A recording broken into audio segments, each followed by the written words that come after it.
Hello everyone and welcome back to another video from Wake&Tech. In this video, I'm going to show you how to sign up and create a new account on Coin98 Wallet. So let's get started right away.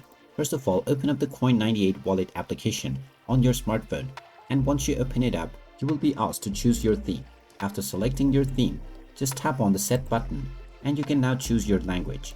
Now make sure to choose Super Wallet if you wish to sign up for a wallet account.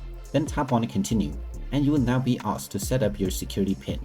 Type in your desired PIN and then type it in once again for confirmation. You will now see the option to log in to your existing wallet if you have one. Tap on the skip button and now tap on the checkbox to agree with the terms and conditions. You might need to scroll all the way down before you can tap on it.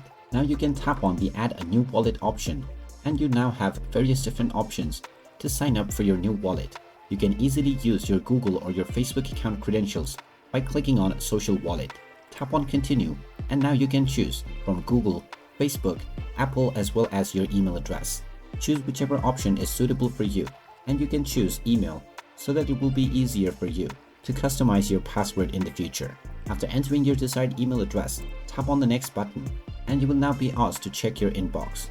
So go ahead and check in within the inbox of the email address that you just used, and you will find an email from Coin98 where you will see the sign in to Coin98 Super Wallet button. Go ahead and click on this and now you will immediately be signed up to your newly created wallet right away. And there you have it. That is how easy it is to sign up and create a new account on the Coin98 wallet. If you find this video helpful, make sure you hit that like button and subscribe to our channel if you haven't done so already. Also ring that notification bell to never miss another update from us. Thank you for watching and I will see you again in the next video.